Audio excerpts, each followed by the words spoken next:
Whoa. I'm running short of words right now, but I cannot afford this because I have to speak. Thank you so much for all the love, for all the warmth. Thank you for accepting me. Thank you very much.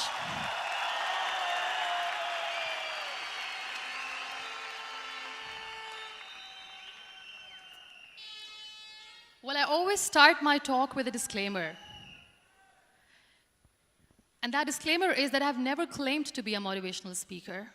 Yes, I do speak, but I feel more like a storyteller because wherever I go, I share a story with everyone.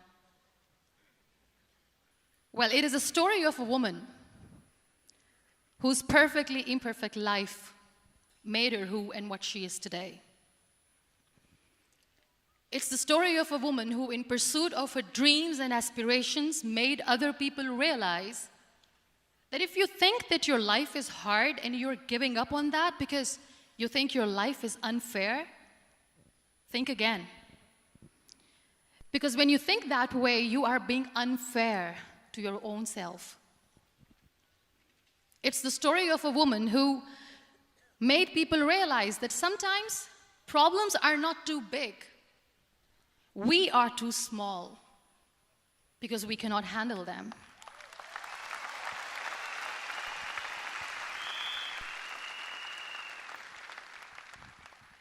It is the story of a woman who with time realized that real happiness doesn't lie in success, money, fame. It lies within. Real happiness lies in gratitude. So I am here, and I'm going to share the story of that woman. That is my story. The story of gratitude.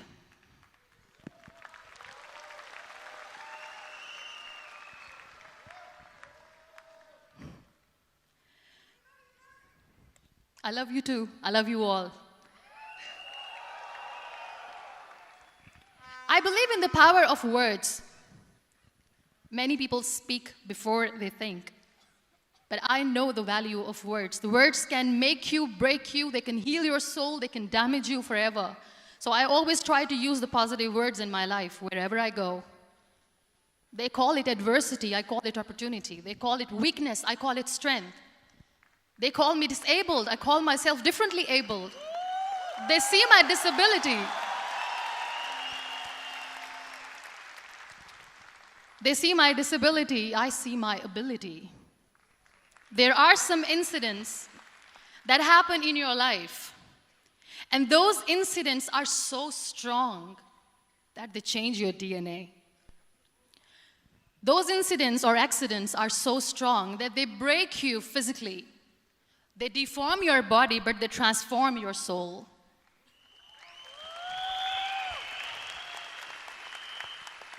Those incidents break you, deform you, but they mold you into the best version of you. And the same thing happened to me. And I'm going to share what exactly happened to me. I was 18 years old when I got married. And this thing I'm sharing for the very first time on an international level. I was 18 years old when I got married. I belonged to a very conservative family, a Baloch family, where good daughters never say no to their parents. My father wanted me to get married. And all I said was, if that makes you happy, I'll say yes. And of course, it was never a happy marriage. Just about after 2 years of getting married, about 9 years ago, I met a car accident. Somehow my husband fell asleep and the car fell in the ditch. He managed to jump out, saved himself. I'm happy for him. But I stayed inside the car and I sustained a lot of injuries. The list is a bit long. Don't get scared. I'm perfectly fine now. Radius ulna of my right arm were fractured. The wrist was fractured. Shoulder bone and collarbone were fractured. My whole rib cage got fractured. And because of the rib cage injury, lungs and liver were badly injured. I couldn't breathe. I lost urinary bowel control. That's why I have to wear the bag wherever I go. But that injury that changed me and my life completely as a person and my perception towards living my life was the spine injury. 3 vertebrae of my backbone were completely crushed, and I got paralyzed for the rest of my life. So this accident took place in a far-flung area in the outskirts of a very small province, Balochistan, where there was no first aid, no hospital, no ambulance. I was in the middle of nowhere in that toppled car. Many people came to rescue. They gave me CPR. They dragged me out of the car. And while they were dragging me out, I got the complete transection of my spinal cord. And now there was this debate going on. Should we keep it here? She's going to die. Where should we go? There is no ambulance. There was this 4-wheeler Jeep standing in the corner of the street. They said, put her in the back of the Jeep and take her to the hospital, which is 3 hours away from this place. And I still remember that bumpy ride. I was all broken. They threw me at the back of the Jeep and they rushed me to the hospital. That is where I realized that my half body was fractured and half was paralyzed. I finally ended up in a hospital where I stayed for 2.5 months. I underwent multiple surgeries. Doctors have put a lot of titanium in my arm. There's a lot of titanium at my back to fix my back. That's why people in Pakistan call me the Iron Lady of Pakistan.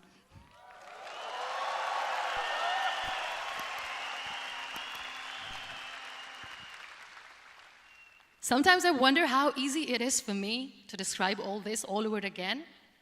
And somebody has rightly said that when you share your story and it doesn't make you cry, that means you have healed.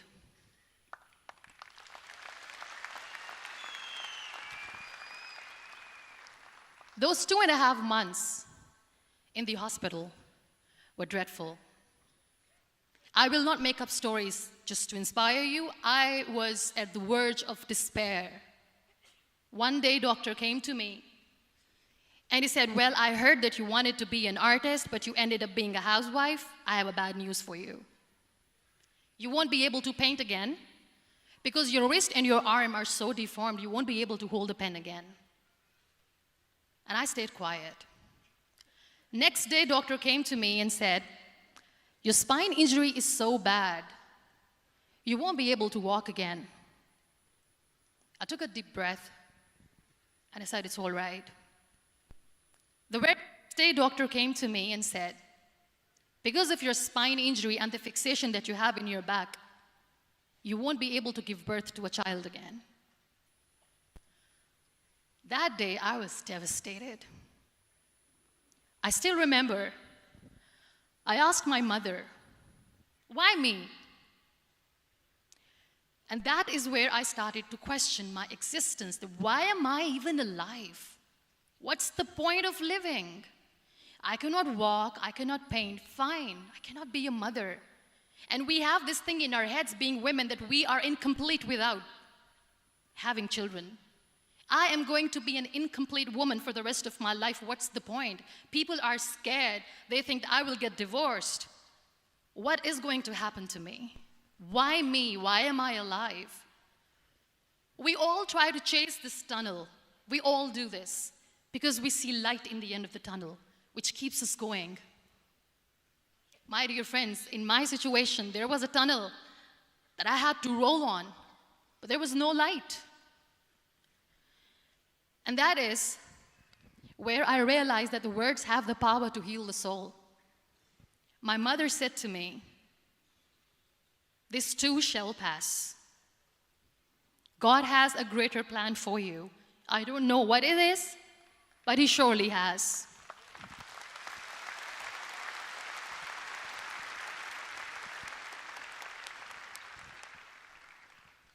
And in all that distress and grief, somehow or the other, those words were so magical that they kept me going. I was trying to put that smile on my face all the time, was hiding. It was so hard to hide the pain, which was there. But all I knew was that if I will give up, my mother and my brothers will give up too. I cannot see them crying with me. So what kept me going was, one day I asked my brothers, I know I have a deformed hand, but I'm tired of looking at these white walls in the hospital and wearing these white scrubs. I'm getting tired of this. I want to add more colors to my life. I want to do something. Bring me some colors. Bring me some small canvas. I want to paint. So the very first painting I made was on my deathbed, where I painted for the very first time. It was not just an art piece or just my passion. It was my therapy. What an amazing therapy it was. Without uttering a single word, I could paint my heart out. I could share my story. People used to come and say, what lovely painting, so much color. Nobody could see the grief in it. Only I could. So that's how I spent 2.5 months in my hospital, crying, never complaining or whining, but painting. And then I was discharged, and I went back home. And I went back home, and I realized that I have developed a lot of pressure ulcers on my back and on my hip bone. I was unable to sit. There were a lot of infections in my body, a lot of allergies. So doctors wanted me to lie down on the bed straight for not 6 months, for not 1 year, for 2 years. I was bedridden, confined in that one room, looking outside the window, listening to the birds chirping, and thinking maybe there will be a time when we'll be going out with the family and enjoying the nature. That was the time where I realized how lucky people are, but they don't realize. That is the time where I realized that the day I'm going to sit, I'm going to share this pain with everyone to make them realize how blessed they are, and they don't even consider them lucky. There are always turning points in your life. There was a rebirth day that I celebrated. After 2 years and 2.5 months, when I was able to sit on a wheelchair, that was the day when I had the rebirth. I was a completely different person. I still remember the day I sat on the wheelchair for the first time, knowing that I'm never going to leave this, knowing that I won't be able to walk for the rest of my life. I saw myself in the mirror, and I talked to myself. And I still remember what I said. I cannot wait for a miracle to come and make me walk. I cannot sit in the corner of the room crying, cribbing, and begging for mercy because nobody has time. So I have to accept myself the way I am. The sooner, the better. So I applied the lip color for the first time.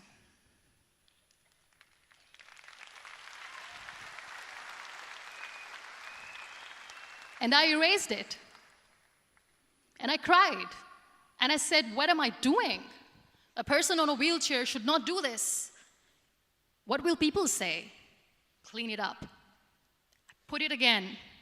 This time I put it for myself, because I wanted to feel perfect from within.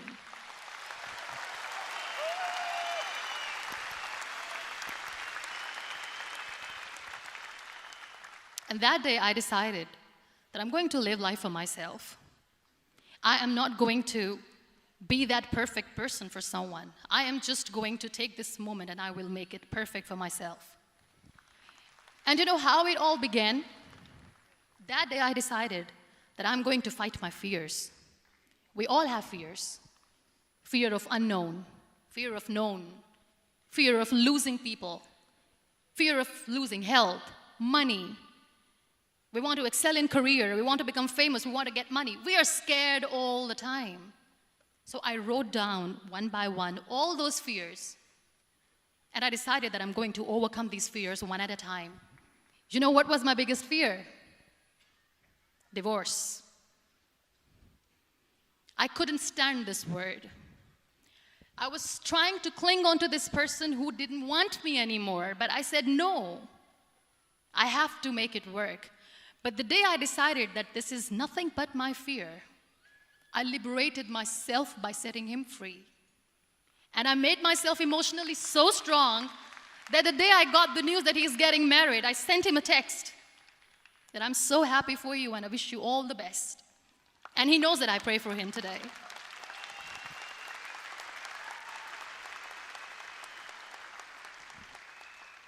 My biggest fear, number 2, was I won't be able to be a mother again. And that was quite devastating for me. But then I realized there are so many children in the world, all they want is acceptance. So there is no point of crying, just go and adopt one. And that's what I did.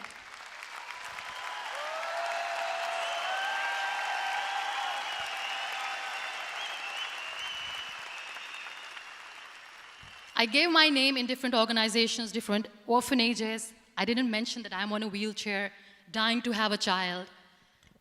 So I just told them that this is MUNIBA MAZARI and she wants to adopt a boy or girl, whatsoever, but I want to adopt a kid. And I waited patiently. 2 years later, I got this call from a very small city in Pakistan. I got a call and they said, "Are you MUNIBA MAZARI? There is a baby boy and would you like to adopt?" And when I say yes, I could literally feel the labor pain. I said, yes, yes, I am going to adopt him. I am coming to take him home.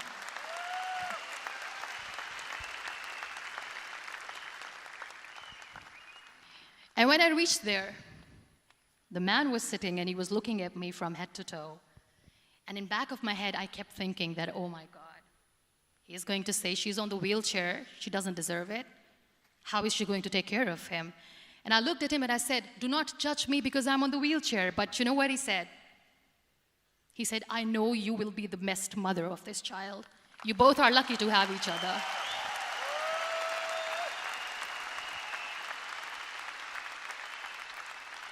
And that day, I was 2 days old, and today he's 6.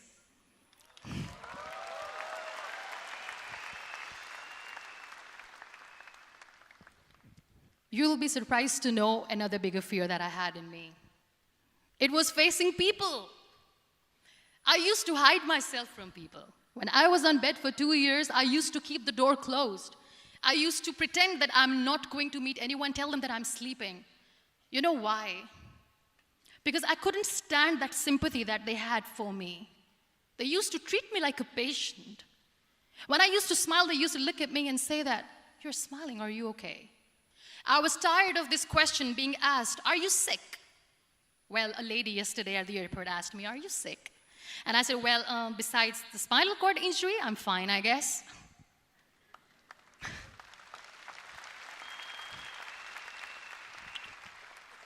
But those are really cute questions. They never used to feel cute when I was on the bed.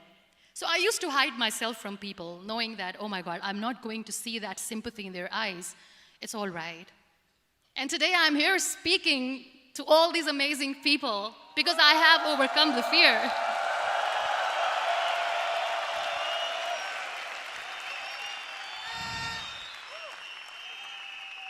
You know, when you end up being on the wheelchair, what's the most painful thing? That's another fear that people on the wheelchair, or the people who are differently abled, have in their hearts, but they never share. I'll share that with you. The lack of acceptance. People think that they will not be accepted by the people because we, in the world of perfect people, are imperfects. So I decided that instead of starting an NGO for disability awareness, which I know will not help anyone, I started to appear more in public. I started to paint. I always wanted to.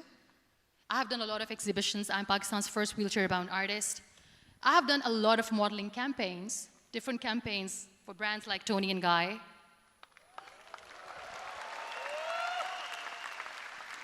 I have done some really funny, breaking the barriers kind of modeling. There was this one by the name Clown Town where I became a clown because I know that clowns have hearts too.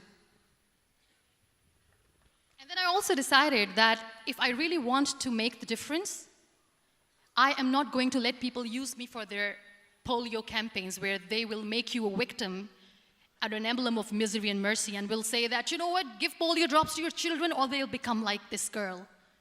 I decided that I'm going to join the national TV of Pakistan as an anchor person, and I've been doing a lot of shows for the last 3 years.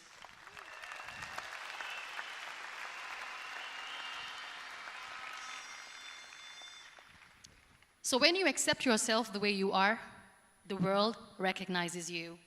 It all starts from within. Thank you.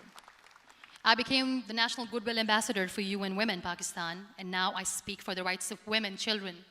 We talk about inclusion, diversity, gender equality, which is a must. I was featured in BBC 100 Women for 2015. I'm one of the Forbes 30 under 30 for 2016. And it all didn't happen alone. You all are thriving in your careers. You have bigger dreams and aspirations in life. Always remember one thing. On the road to success, there is always we, not me. Do not think that you alone can achieve things. No. There is always another person who is standing behind you, maybe not coming on the forefront, but behind you, praying for you and supporting you. Never lose that person. Never.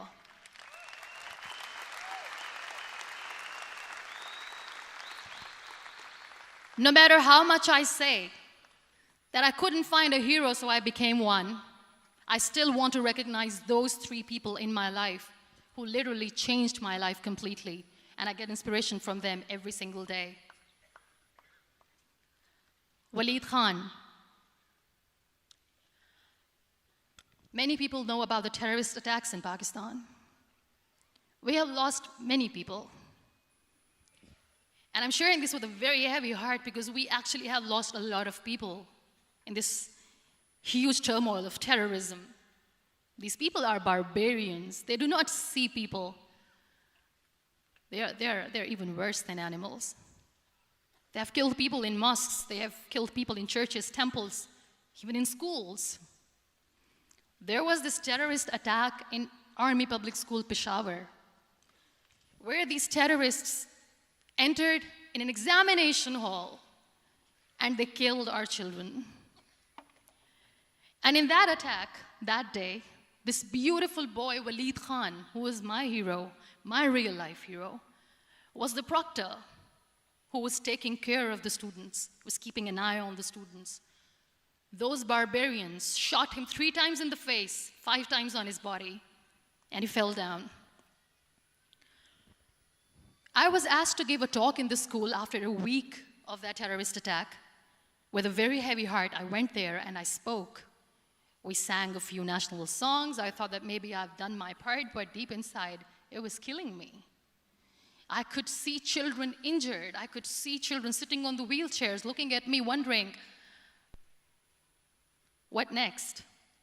What was our fault? Just because we were here to give examination, we have been shot.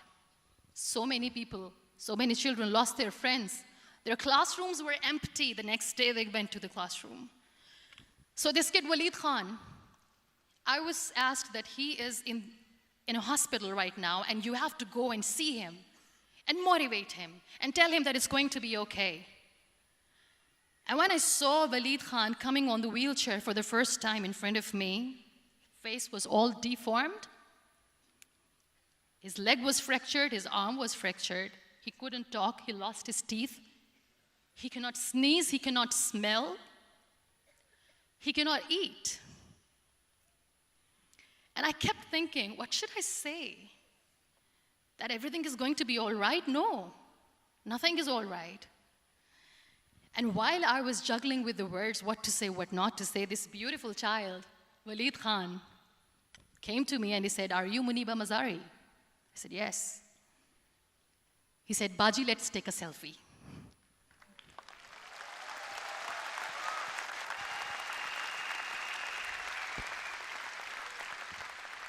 And with that beautiful, toothless smile of Waleed Khan, we took that beautiful selfie that I still have with me. I don't share that here because he was in a very bad shape that time. And that is where I realized that when I was thinking too much about his deformities, he's happy with himself. He doesn't even care. Because today he goes in the same school, and when somebody asks him that what happened to your face, why so many scars, you know what he says? "These scars are my medals and I wear them with pride."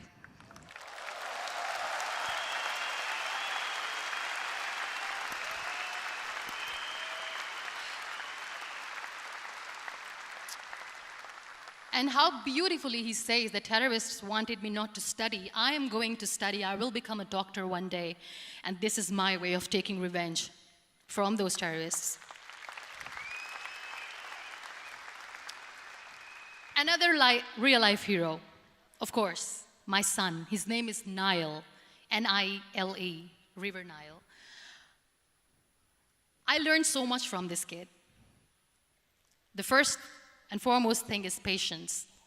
How to be patient when you know that your mother cannot walk, when you know that your mother is different from the other women, when you know that your mother cannot go out and play with you, how to stay calm. He loves football. And when we got the very first football, he was 4 years old. He was super excited. I still remember he came in the room and he said, "Mom, let's play football." And he kept the ball in my feet. And he said, "Let's kick it." And that day I felt disabled. I said, "I cannot kick the ball." And I was down with the same face. He looked at me and he said, "Well, that's all right. Your legs are not working, but your hands do. Let's play catch the ball."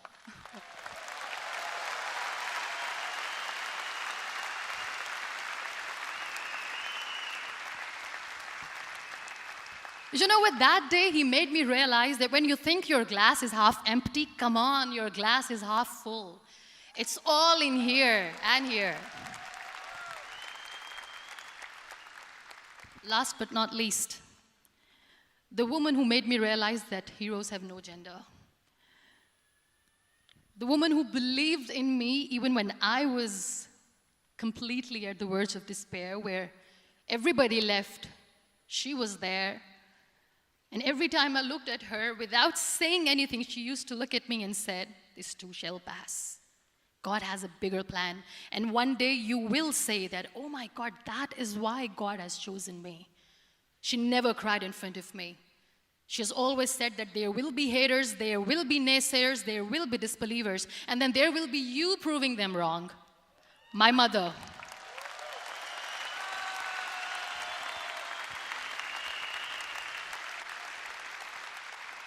Whatever I am today, I'm nothing without her. I'm nothing without her. Thank you, Mama. I wish you were here. Thank you for making me who I am today.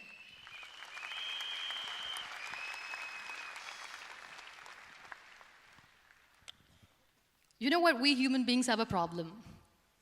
Out of many problems, there is one more, and this is a self-created one. We always expect ease from life. We have this amazing fantasy about life. This is how things should work. This is my plan. It should go as per my plan. If that doesn't happen, we give up. So my dear friends, let me tell you one thing.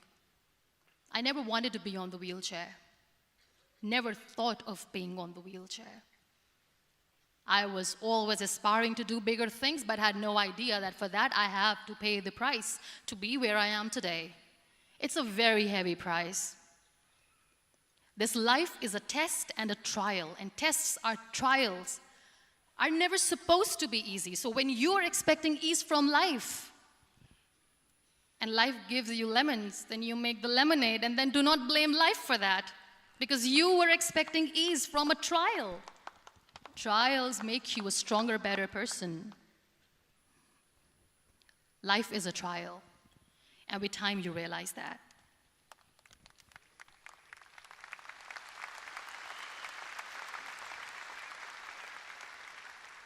It is okay to be scared. It is okay to cry. Everything is okay, but giving up should not be an option. They always say that failure is not an option. Failure should be an option, because when you fail, you get up, and then you fail, and then you get up, and that keeps you going. That's how humans are strong.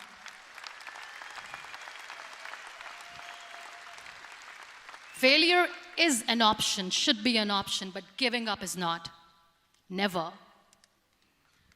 We have this thing in minds. We call it perfection. We want everything perfect. We want ourselves to be perfect. There is this image in our head about everything. Perfect life, perfect relationships, perfect career, perfect amount of money that we need to earn no matter what. Nothing is perfect in this world. We all are perfectly imperfect, and that is perfectly all right. That's all right. We were sent here not to become the perfect people. Those people who tell you how to look perfect, even those people are imperfect. Trying to fight this fear of looking imperfect. I used to be perfect. I still remember. I got this compliment years ago when I used to walk. Oh my God, look at you. You're fair, you're tall, you're perfect. Look at me now. You're still perfect. Only the perfect eyes can see that. Only the perfect eyes will see that. Only the perfect eyes will see that. So yes, in all those imperfections, you have to listen to your heart. You don't have to look good for people. You don't have to be perfect just because other people want you to be perfect. If your soul is perfect from within, that's all right. This is all what you want. This is all what you need to be. Our society has made very weird kind of norms to look perfect and great. For men, it's different. For women, it's different. We think too much about what people say. We listen to ourselves too little. You know what makes you perfect? When you make someone smile. You know what makes you perfect? When you try to do something good for the people around you. You know what makes you perfect? When you feel someone's pain. And how beautiful pain is that it connects you with people. No other medium can connect you with others but pain. That's why I always say that I'm in pain, and that's a blessing in disguise for me. Today, just because I'm in pain and I'm on the wheelchair, I work for children. Being the head of CSR for a company, we conduct medical camps in far-flung areas of Pakistan where so many kids die because they don't have medical facilities. And I personally believe just because they cannot afford to live doesn't mean we'll let them die. So we give them money, we give them medical treatment, we try to heal their wounds, physical and emotional. And I also work for the beautiful people, we call them third gender, the transgender community of Pakistan. You know what connects me with them? All my imperfections. When I go and I hug them, they never judge me. And this very good friend of mine, her name is Bijli. Bijli means electricity. She calls herself electricity. And I said, are you electricity? She says, no, I'm lightning. I'm as strong as lightning. Because we have very bad power outage, so she doesn't want me to call her electricity. So she says, I am very strong. I'm thunder, I'm lightning. She came to me, and the first time I hugged her, she said, you are just like me. And I said, yes, I am like you. Because to people, we are so imperfect. So how beautiful these imperfections are, that because of these imperfections, you can connect with people. Then why are we all running after being perfect? What's the point?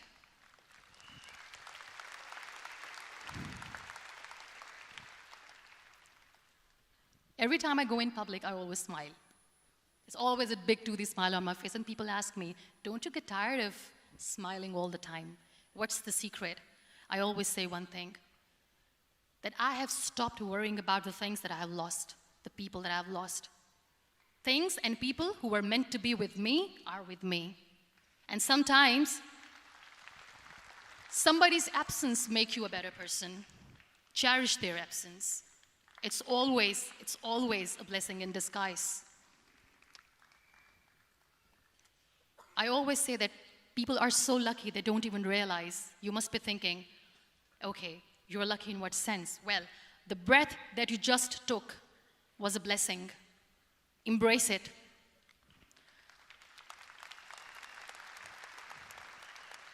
There are so many people in the world who are dreaming to live a life that you are living right now. You have no idea. Embrace each and every breath that you are taking. Celebrate your life. Live it. Don't die before your death. We all die.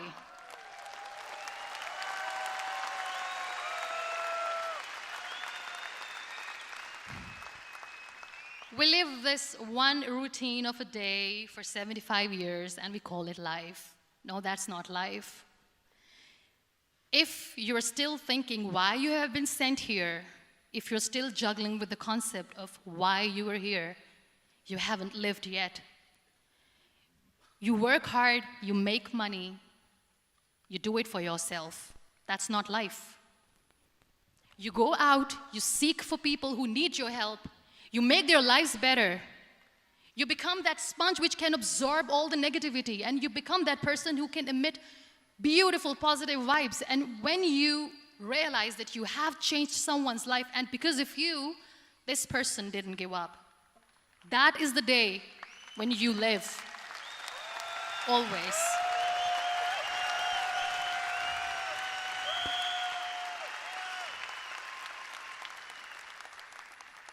We were talking about gratitude, why I smile all the time. I cry all night when nobody sees me, because I'm a human and I have to keep the balance.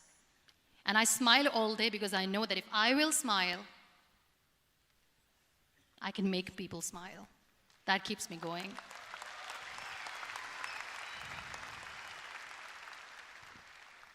Be grateful for what you have, and you will always, always end up having more.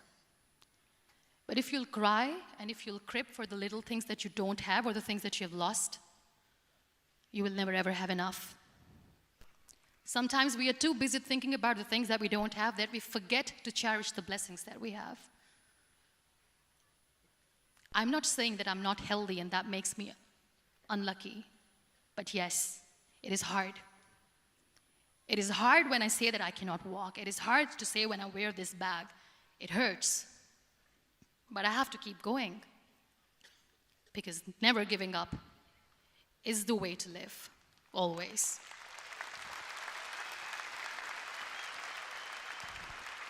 So I'll end my talk on a very short note. Live your life fully. Accept yourself the way you are. Be kind to yourself. Be kind to yourself. I'll repeat, be kind to yourself, and only then you can be kind to others. Love yourself and spread that love. Life will be hard. There will be turmoils, there will be trials, but that will only make you stronger. Never give up. The real happiness doesn't lie in money or success or fame. I have this all, I never wanted this. Real happiness lies in gratitude. So be grateful, be alive, and live every moment. Thank you so much, everyone. Thank you.